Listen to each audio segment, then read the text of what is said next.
Throw a trash bag into the washing machine. You'll be surprised at what it can do.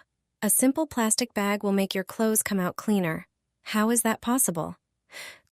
Clothes collect dust, lint, and hair, which often settle around the rubber seal of the washer. These particles remain in the drum and mix with clothes in the next wash. But a simple plastic bag can solve this problem. Place a plain, unprinted plastic bag in the washing machine along with your clothes or towels.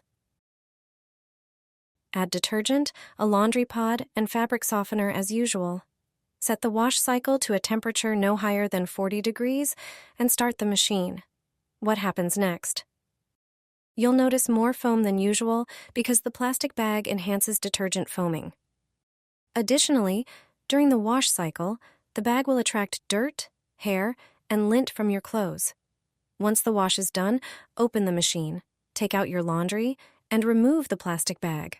Your clothes will be cleaner, and your washing machine will be free of lint and hair.